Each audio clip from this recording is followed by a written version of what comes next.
welcome, and thank you for joining us for our 2021 virtual benefit for Neighborhood Music School, Healing, Hope, and Harmony. Last year, we invited you into our home, through your home, to meet our community and hear the music we make here at Neighborhood Music School.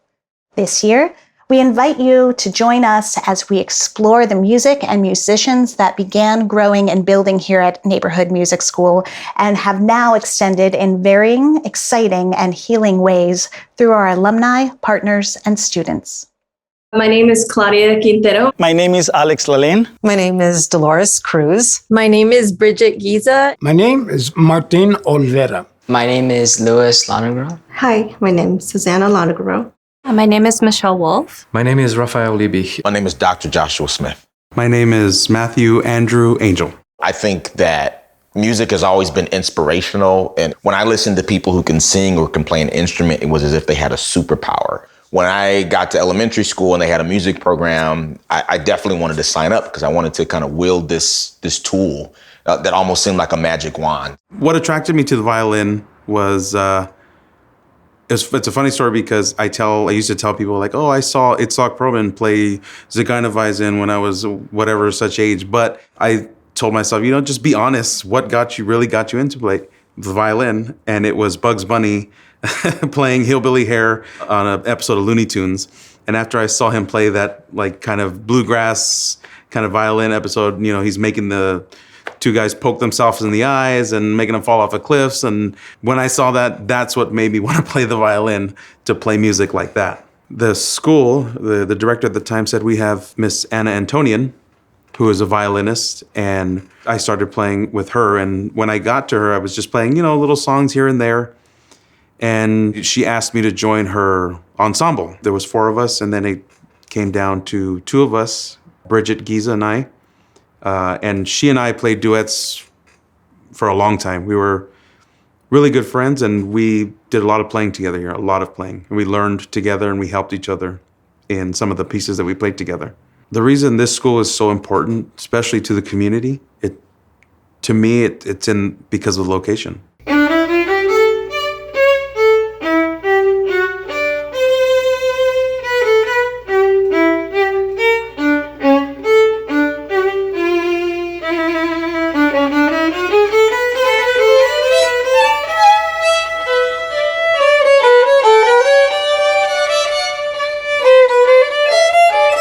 I've played the violin since I was 10 years old in Los Angeles, at Neighborhood Music School, in high school, and a little bit in college. I play it more as an independent artist, not as much as I used to perform with orchestras and ensembles, especially at the Neighborhood Music School. I'm originally from Los Angeles, California. Now I am on the White Earth Reservation in northern Minnesota. So all of that melting pot of styles and cultures together is kind of what defines, my style of music.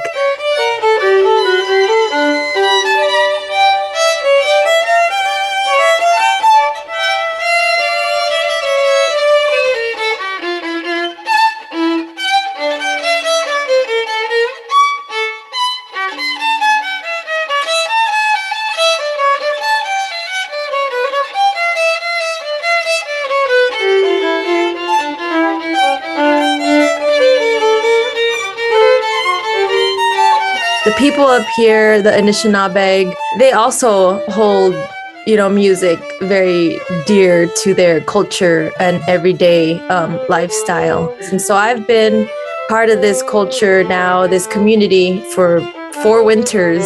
And part of that interest lies in returning to my indigeneity. As a Mexican-American, Mexican artist, returning to my roots in a way.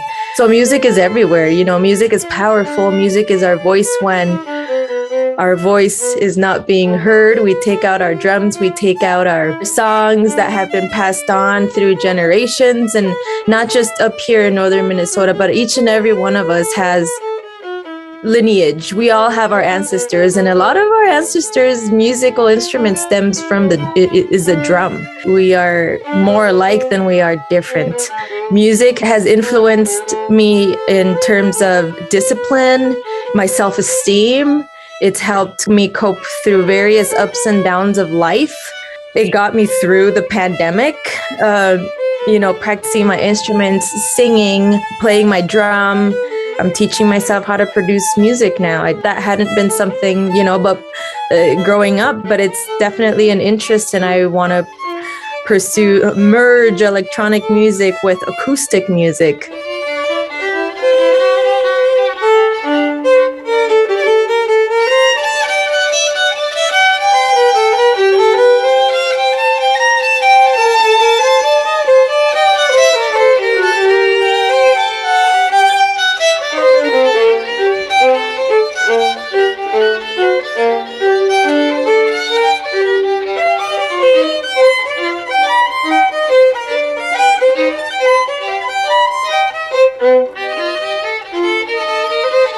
So music is life. Music has always been part of my life in terms of, like I said, growing up, coping, but also now in spirituality. When we can't communicate with the English language or Spanish or whatever, music is always there to connect us no matter what language we speak. It's very humbling to be able to play instruments, to be able to use something external and something like our voice and our abilities to be able to communicate basically love, to be able to communicate on that frequency and be in tune with our fellow human species, but also other species. Yeah, I play my music for my dog. No matter what we are on this planet, we resonate with it.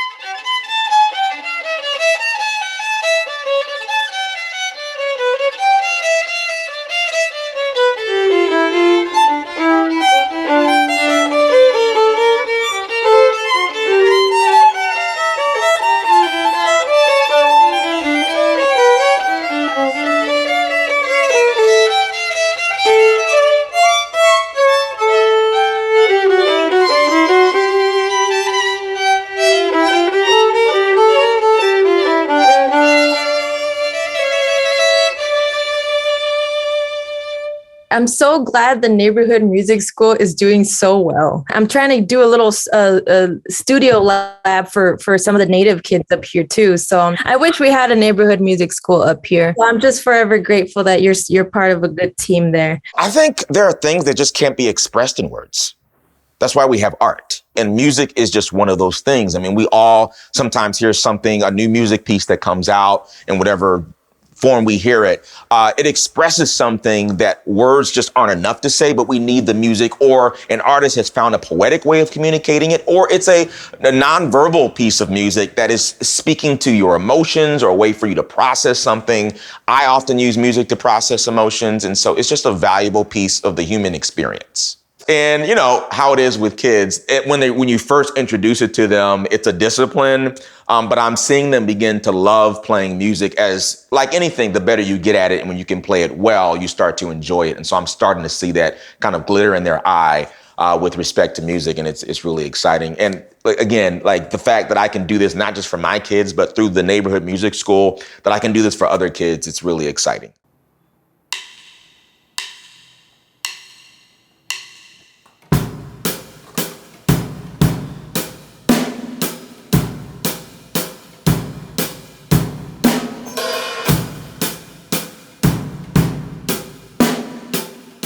I've been playing the drums for around 6 years. I am 13 years old. I like to play mainly jazz. Before neighborhood music school, I really didn't know anything about the drums, but after coming here, I learned to love the drums and just love music in general. Makes me feel, I guess, powerful, because playing drums like loud and just heavy, and it lets me let out a lot of steam. And just when I'm a little stressed out, maybe I'll go into drums and just play until I feel better.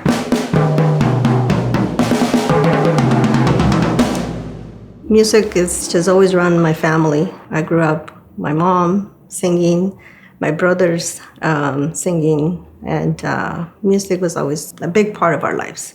Melissa mentioned to me that there was a scholarship for drums. She asked me to apply, and I did. And we qualified, and I guess he auditioned for it, and he won the scholarship. I was pretty happy knowing that, so I'd be able to play more and just learn more about the drums. I'm very grateful because it has helped a lot. I have a brother who passed away at only 52. He made a record, but because he did have the talent, he didn't have all the knowledge, all that is necessary to be able to be successful. I feel so lucky and so grateful and thankful for the opportunity that my son, if he really likes music, that he has this opportunity. What strikes me is that through music, we are all connected. We are all able to help, all able to heal as we emerge from the trauma, loss, and anxiety of the past year. The musical spirit is one that triumphs through adversity and adapts challenges into strengths, absence into resources, and single voices into harmonies. That is what we are here to do tonight. By amplifying these experiences, we hope to bring in the support from our community to deepen our anchor, extend our outreach further, and tell the next chapter of our story. I found out recently, in the last maybe 5 or 6 years, that my mother was attending activities that were going on here at the neighborhood music school, that she was making some donations, and it was like, oh, what's that? She had actually attended this school back in the late 40s as a violin student. I actually was a dancer. My parents had my sister and I involved in dance. My sister, she was involved with folklorico dancing, and I had the traditional ballet, tap, jazz. A ballet dancer hears classical music constantly. That is what we danced to. My older brother was a pianist, and every day we heard the music, the piano. Sometimes we were lucky enough to hear the violin, and sometimes the two of them together, which was a special treat. My older brother, the pianist, did pass away when he was 26. He was born with a congenital heart condition that shortened his life, but it did not stop him from expressing his musical gift. And his music continues. It has been saved. We have some recordings. We have all the music he wrote out by hand. And it's still with us. It's still part of us. I recently connected with the neighborhood music school, unfortunately due to the passing of my 24-year-old son, Eric, in May of 2017. When he was a child, he would watch his Uncle Mark, and told us when he was about probably 9 that he wanted to be a drummer. And we said, that's fantastic. And he went out with his Uncle Mark to purchase a drum kit. And ever since then, he practiced every single day. He did get some lessons in. When he was in high school, he was in drumline. And when he went to college, he found his bandmates for the band that he was in during college and right after college. That was just such a joy. One of the best ways I could honor him was to make sure that another student or students could have music. My husband and I decided that we would love to offer a scholarship for a student. It's called the Eric Cruz Memorial Scholarship. I know Eric would be thrilled. Because of him, someone else is able to have that same experience and a chance to learn and perform music. Of course, as always, it's like, how do you decide, right? But we did end up with Lewis. They sent me clips of him during his lessons and what he was learning, and wow, did that remind me of my son. I remember him learning those exact, the patterns, I guess, is the best way to refer to them. And again, it was almost like just kind of seeing my son kind of continuing on, which helped me, and I say me, and I do mean me, my husband and I, and my family, to feel really good. I know that what this school stands for is to provide music for anyone who has music in their heart and soul and wants to be a musician, wants to learn music, wants to be a part of music, which is what's so beautiful about this school. I know that everyone here, including myself, would love to think that any student who wants to take music and learn music would have that opportunity. So I think it's fantastic that the school here is able to provide for so many students, and my family and I will do whatever we can to help. What is it about music that touches us? I'm gonna take a quote that my son Eric brought to my attention some years ago, and it's by Plato. He said that music gives soul to the universe, and it gives wings to the mind, flight to the imagination, and life to everything. And I think that beautifully sums it up. It is in everything. It is creation. It expresses emotion. It touches our hearts and souls, and it just reaches something that's very deep within us. And it's amazingly therapeutic. It can heal. And so I think because music can touch every person in such a profound way, it speaks to everybody, and that's why they say that music is the universal language. And I know that's, again, what my son Eric wants more than anything, wants to know, is that that music goes on.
So I'm the minister of music at the hospital. And when I introduced my kids to the school, I remember seeing the students. I said that would be such a beautiful thing for the students to go to the hospital and be a blessing to our patients, to the family members, our staff. So that's how it started.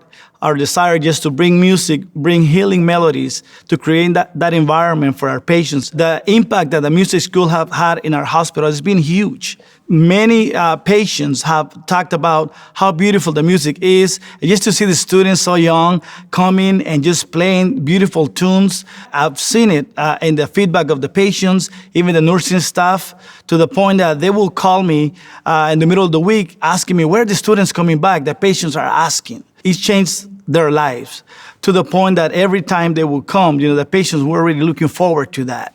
And I'll tell you a quick story.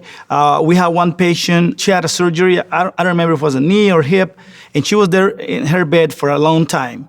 And then one time we went to play in this unit, and the nursing staff says, can you guys go play for this patient? She's been on bed for a long time. So we took the students, they went inside, they played a couple songs for them.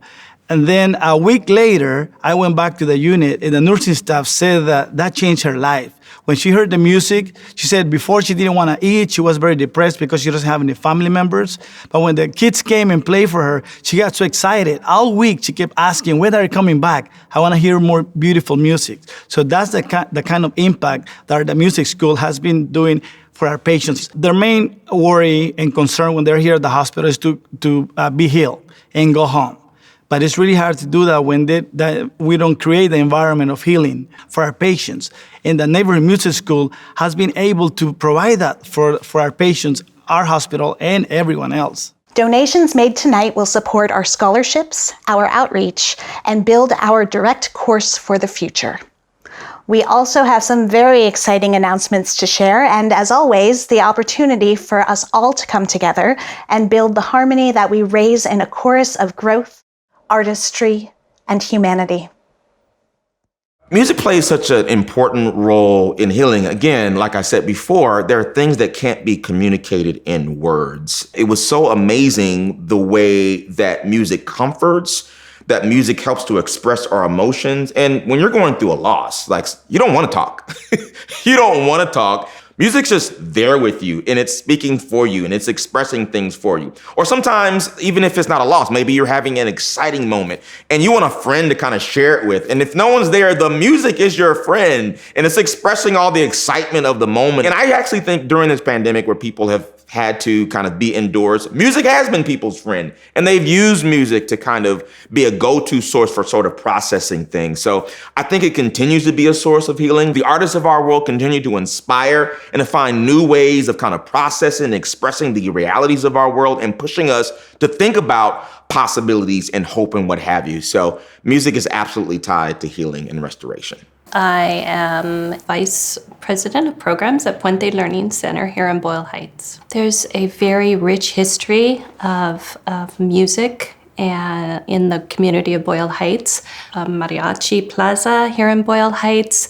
And many of our families come from that musical background. So they have that love that they bring to our school community. Music is part of celebrations, and it's part of the social culture of our families. Neighborhood Music School has generously provided teaching artists that come to Puente Learning Center during the summer enrichment program for children that we have. They actually introduce children to musical instruments. Our children are able to hold those instruments in their hand, most of them for the first time. And so they're not just listening and getting it from some outside source, but they're actually getting a chance to touch an instrument and produce a sound and see what it feels like to have that connection. The summer program also included music appreciation classes where the teaching artists would play some music and let the children express what they are thinking and feeling and the emotions that come with hearing different kinds of music. The parents and the children look forward to that every summer, that they're going to have these opportunities. And we see the immediacy, of the value that it's brought to the kids. We did a survey at the end of the summer program, and we asked the families what was the best part of the program for your child this summer. And the music enrichment lessons are always named as one of the best pieces and why they keep sending their child year after year to our enrichment program. During this year of COVID, there's been a lot of loss in the families that we serve. Music can be something that will bring them together as a class and us together as a school. We'll be able to reconnect because it is a way for us to express our emotions and for children to be able to tap into that and know that it's okay to express their emotions.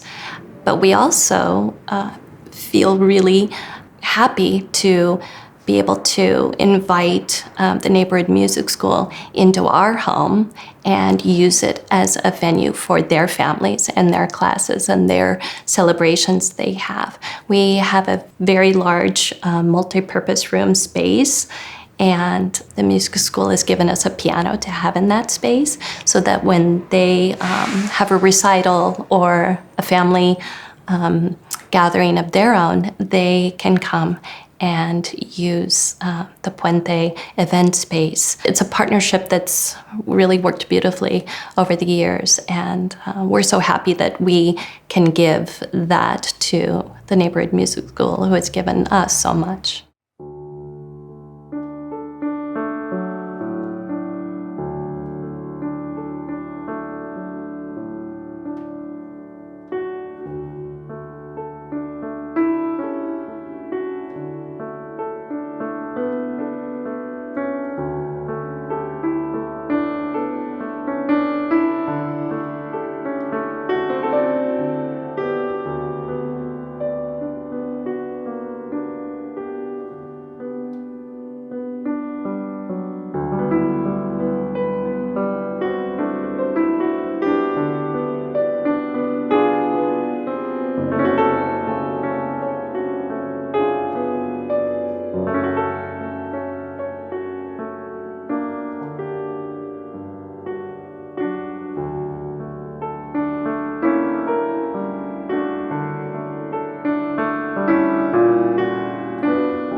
My name is Rafael Liebig, and I am originally from Brazil.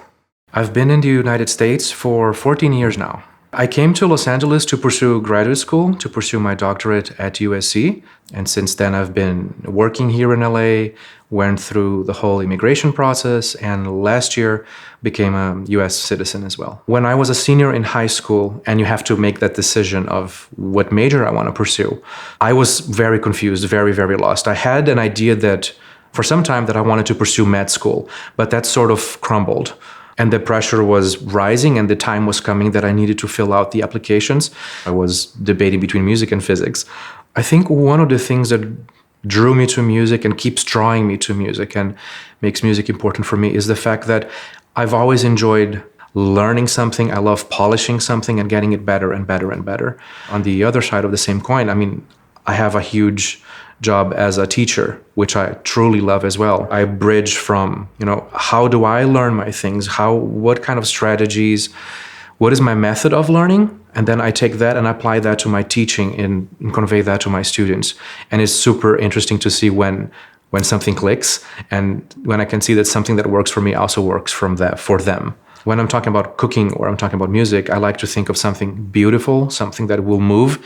And it's possible to move an audience. It's possible to convey an expression in many different ways.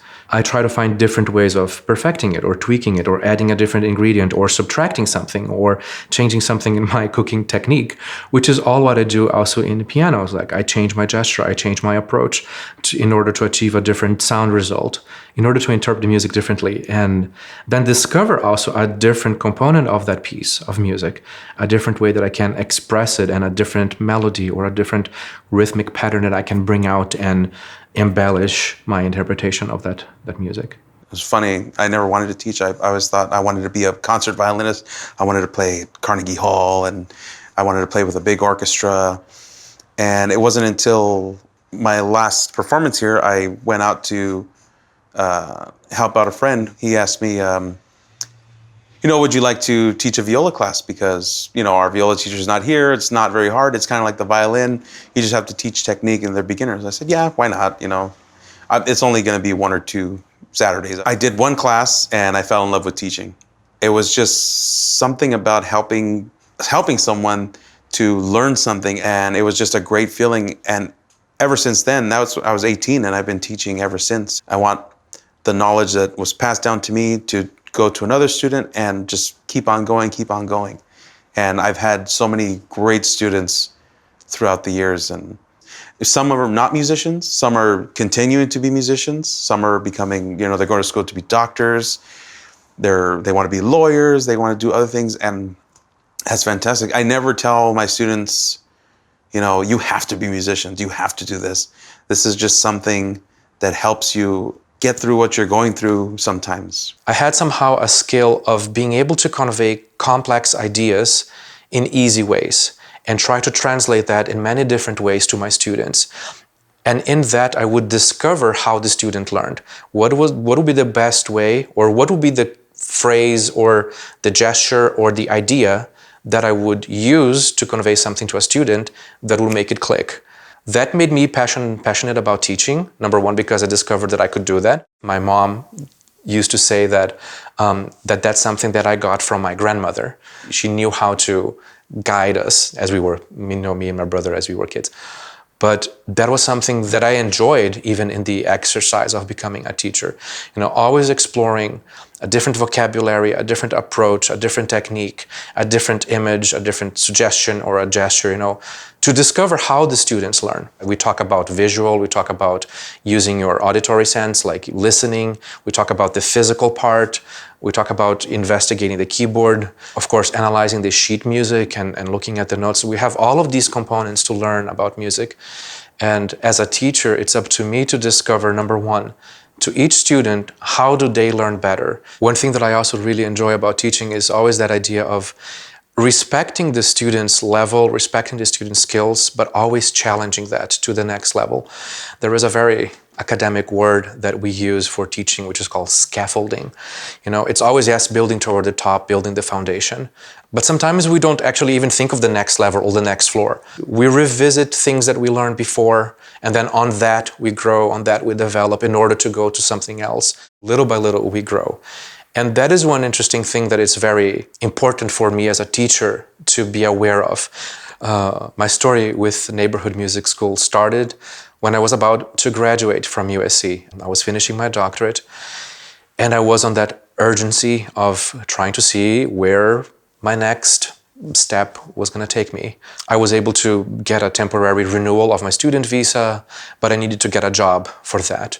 It happened that I found Neighborhood Music School here in Boyle Heights. So it changed from, that urgency of needing a job after graduating and I need my work permit and da-da-da-da-da. And now staying here because I believe that what we do is important and makes a difference in the lives of everybody, not only the students, but also their families. And even how we as teachers, as colleagues, how we talk to each other and how our teaching, there's a dialogue of styles of teaching, of approaches. There's a lot of cooperation, a lot of collaborative work in our teaching here. I myself have students that have been with me for these 9 years, that I have retained, and we're growing, and I love to see their growth every time that I think of how we started and where they are now.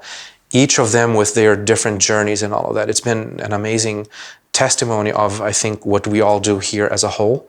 I think one of the privileges as well, one of the gifts of being a music teacher is staying in touch with my students, even students, or I should say former students, kids, so to speak, that are not with me anymore, that they went on their own path.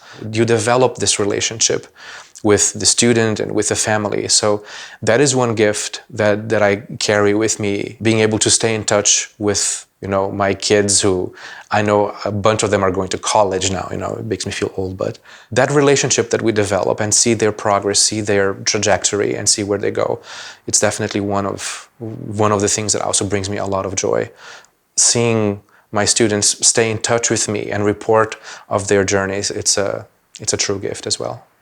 So I got involved in the Neighborhood Music School through a mutual friend who felt that I would be a good person to kind of speak into the school from a board perspective. And they were absolutely correct, because I learned music in a context similar to the Neighborhood Music School. It was in a house. And I remember the richness and the intimacy and the warmth of learning in that context. And that just laid the foundation for my music. And what I learned there was not just music, but I learned character. I learned how to, when I'm in front of an audience, kind of things that I need to think about. And it just helped me as a person. You don't have to be someone who plays music or sings music for a living for it to matter for you personally and to matter for other people. So that's just really one of the things I learned, and why I'm also connected to the Neighborhood Music School, because I see the same thing happening here. I see students who have similar contexts that I do coming to music, and they may or may not become professional musicians, but through the Neighborhood Music School, we can give students with a gift that they can have for the rest of their lives, and it's a gift that keeps on giving. My kids are in music today, so I got them playing piano and what have you because of how music has inspired me. So it's a fantastic thing.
Music for me started in elementary school when the music teacher said, "Who wants to play an instrument?" I raised my hand, age 8. No audition, they just gave me a violin and I was happy. But sooner or later, my parents figured out that I needed some kind of private lessons. So at age 13 or 12, I came here to a neighborhood music school. The architecture just summoned you to strive for more, and it also summoned you to study, like even the local history. Plus, these were the stomping grounds, my dad's stomping grounds, my mom's stomping grounds. That was their youth. So it was like, it was a lot of positive energy coming here. I studied with Mr. Michael Fruchter. We needed to work hard to master our instruments. So this was an option because the prices were accessible. And I was here for about a year. And one of the most gorgeous things that happened is they opened up the pocket doors and we had a chamber orchestra here. And one summer we walked all the way to the boathouse at Hollenbeck Park, about 3 blocks away, and we gave a summer concert. And for me, that was a big thrill. We were playing Baroque music right there in the boathouse by the lake. Michael Fruchter, he could always introduce humor in his playing. He was just a very happy fellow. And he was a generous person because when you start with the public schools, you rent the instrument. And it came time for me to buy one. And he went with my dad. We went to Studio City Music, and he spent time with us, giving up his time to make sure I bought a decent violin.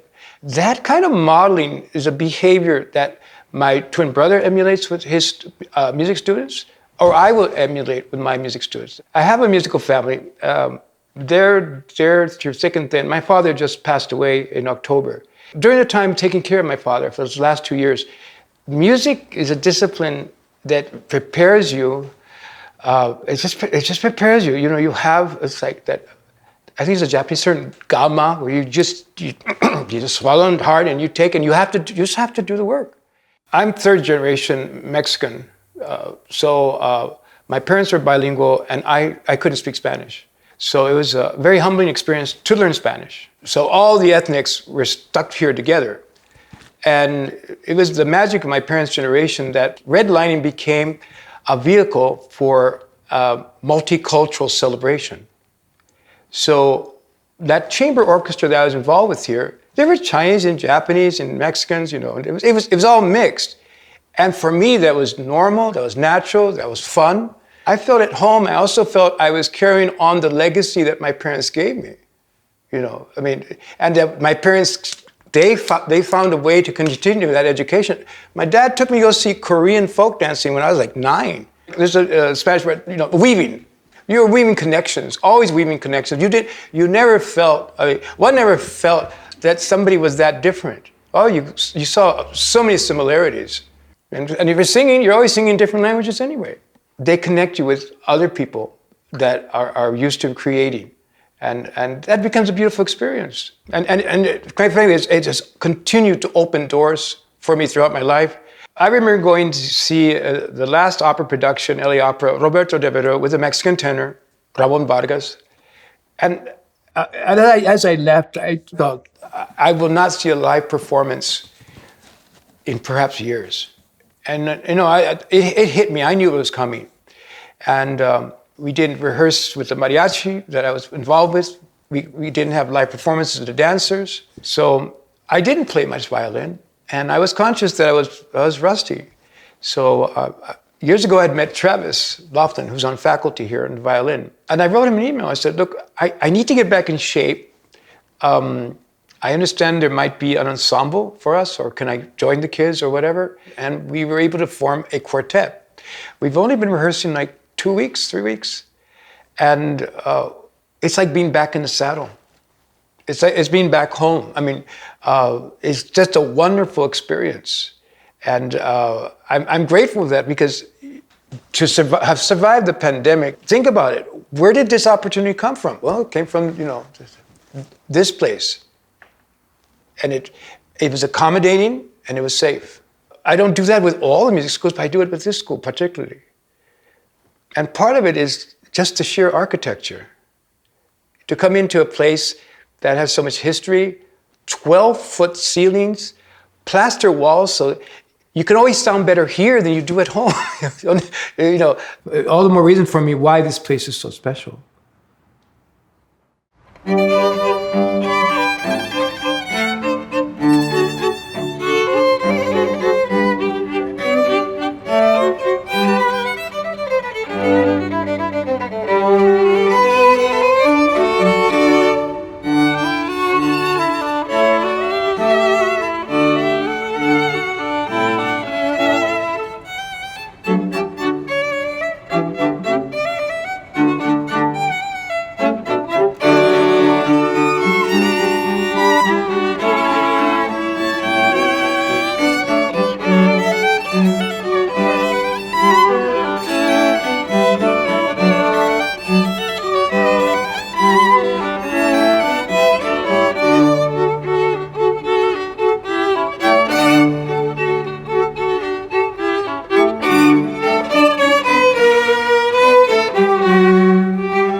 Neighborhood Music School has been a home to thousands of musicians over the course of our 107 years.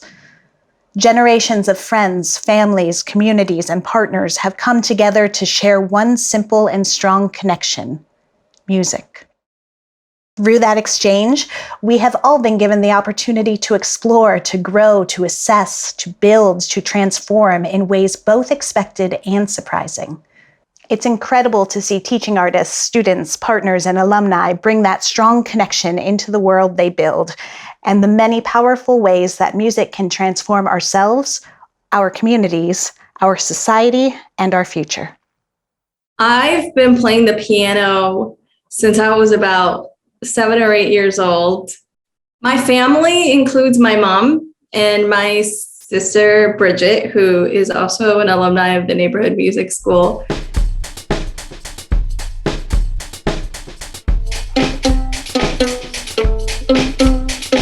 And from a very young age, our mom was very insistent on us learning how to play an instrument.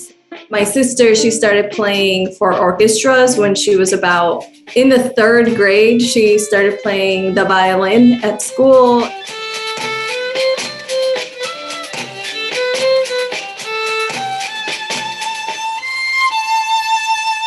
Then our life just became about music. My mom, she loves to sing. She sings along with the radio and all her favorite songs. And music was always just a big part of our growing up, probably until I was in college. I was a music major in college. So now I live in Springfield, Massachusetts, which is in Western Massachusetts.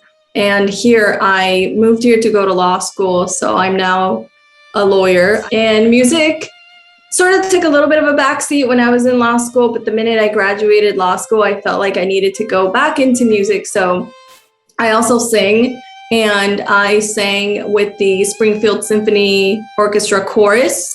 And I was with them for a season, and I, was really anxious to get back into music making. And last year, because of the pandemic, I decided to host like a Christmas variety show that I did virtually on YouTube with a bunch of my friends.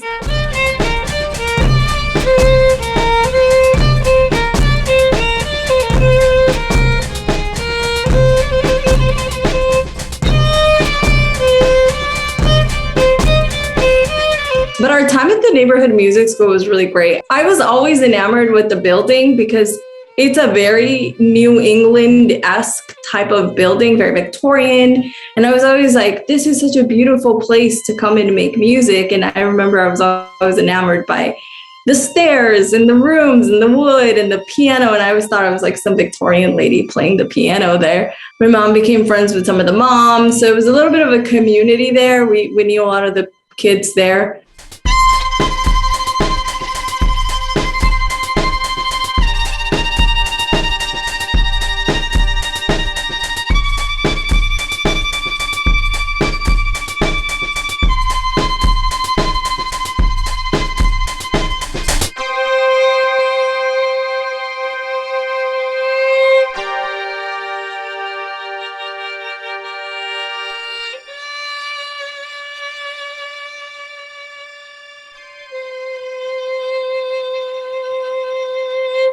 I think the reason we need to have music in people's lives and what it will give people is a little bit of happiness and peace and stability. I mean, music is a constant, and for me, I always knew that if I was sad or I was feeling some type of way or just needed to kind of go back to my roots, I could just play music. And it reminded me of this very like foundational person that I am, that is so in love with music. And I think it also provides a level of discipline, and it taught me to be really diligent and thorough in the things that I do. And I think some of the things that I learned as a musician definitely allowed me to excel in my career as a lawyer and all of the other things that I've done, because it taught me, you know, like focus and dedication and preparation and a lot of really important things that I don't know that I would have necessarily gotten, or they would have been as inherent in me as a person if I hadn't like cultivated that for so many years.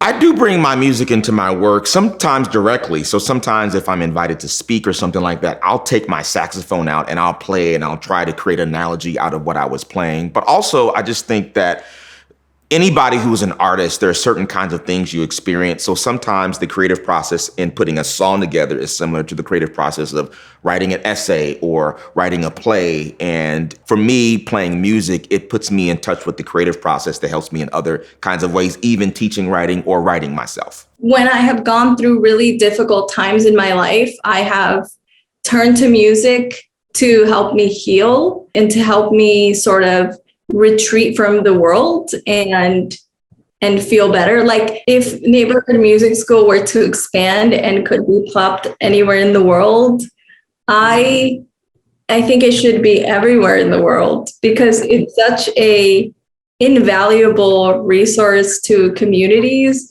And particularly as a person of color, we grew up in a neighborhood, in a community that was primarily Latino and students of color. And we had music experiences where it was very homogenous. Like the people were either people who had the resources to to study and do music, and everybody looked the same. And I think that it should be accessible to everybody.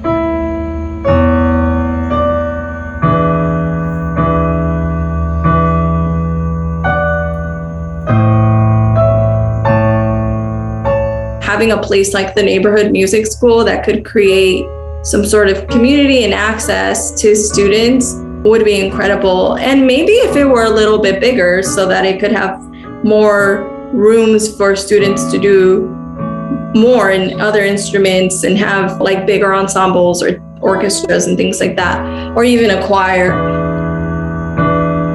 If every community had a neighborhood music school, I think it'd be great for every community. We hold the Neighborhood Music School very close to our heart.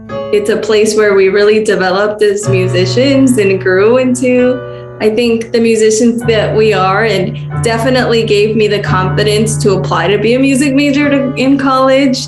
It really is a special place. So thank you.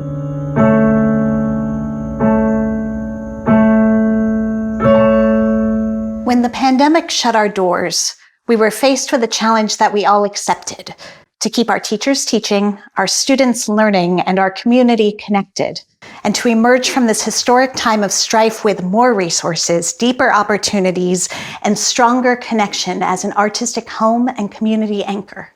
By all of us coming together, students, teaching artists, funding partners, collaborators, and community friends, we have done just that. Because of partners like the Music Man Foundation, Pasadena Showcase House, and individuals like you who donated throughout the year, and with the generous 2020 match from the Mawardi Foundation, we were able to create and extend the COVID-19 scholarship to ensure that every family who needed financial support due to personal or financial loss had the ability to continue or resume their lessons. In total, we were able to provide over $60,000 in scholarships and financial aid. And with the support of the City of Los Angeles Department of Cultural Affairs, we were able to host virtual recitals and social media teaching artist takeovers, among other things. The Los Angeles County Department of Arts and Culture, Al Sherman Foundation, Colburn Foundation, and Ralph M. Parsons Foundation, California Arts Council, Bank of America, and Capital Group were pivotal in supporting our operations during a time where we needed it most. And when we reopened our doors, we did so to a freshly painted, carpeted, updated, and stronger physical house, including a new roof, thanks to the support of the Amundsen Foundation. And in many ways, we are just getting started. Since our inception, the school's mission has been about using music education as a tool to inspire our students and to enrich our community. And if there is one thing we've learned over the past 18 months, it is that our community is stronger than ever. Our teaching artists remain committed to the school, reshaping their education curriculum to an online format. Our students remain committed by taking virtual lessons. Our administration ensured that the doors, even if virtual, stayed open. Online concerts were performed, students were regularly contacted, and the community was supported.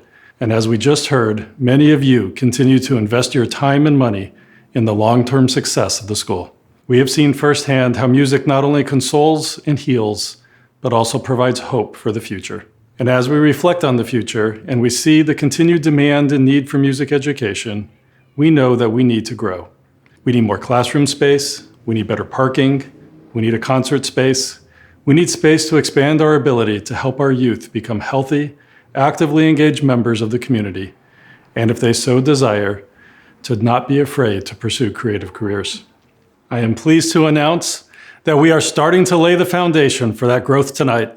Tonight, we launch a capital campaign to expand Neighborhood Music School, and we do so with the support of the Margie and Robert E. Peterson Foundation, who has generously provided us with a transformative seed gift of $2.5 million, charging us to purchase and develop property, to expand our physical presence, to provide more services, and inspire more youth. We are eternally grateful to them for their continued support of the school and belief in what we do. So what does this mean? Well, it means that we need you. Yes, we will need additional individuals, partners, foundations, and corporations to provide additional funds to fulfill this capital campaign. But, as I said, we need you. Over the coming months, we will be hosting focus groups for those in our community to ensure that our growth plan matches the community's needs, and we need to hear your voice. We also need to ensure that our growth is sustainable and has the continued support of a larger board of directors. So, we need those of you or those in your network who are committed to our mission, believe in our growth, and believe in our community to come forward and work with us as we reimagine our strategic plan. Please, come join us in building out this next phase of the Neighborhood Music School. My time on the board has been fantastic. So the wonderful part of it is that not only do I get to engage with kind of the artistic part of it, but we get to see the inner workings of the board strategically, financially, and all the pieces that kind of make this go together. So in a sense, it's fun to see how the artistic piece, the logistical piece, and the financial pieces come together almost in a kind of artistic way. There's a kind of symphony in terms of the different pieces of the puzzle that have to come together so that a student or multiple students can engage in music. And so it helps me to appreciate all the hard work and all the people involved and all the resources involved for people to learn music. And so because of that, I think I've taken it even more seriously because of all the work that has to be involved for people to learn music. I make a living doing something other than music, but I take music as seriously as I would if I were being paid to do music. I'm an amateur in the true sense of the word, in the sense of the root word of amateur is love. So amateurs are people who do it for the love of the art. Music is more than just, playing notes and playing here and playing there. It's a way for you to express yourself and be comfortable, with your playing and just be yourself. So I started playing when I was 12 years old. I wanted to start playing when I was much younger. My parents' first reaction was like, he's a kid, he doesn't know what he wants. When I got to middle school, I had the opportunity to join the orchestra. The old days in the middle school orchestra, they'll tell you, put your hands up in the air and stretch your fingers out as far as you can. And that would determine what instrument you would play. My orchestra teacher told me, oh, I want you to play bass. And I'm like, I don't want to play bass, I want to play violin.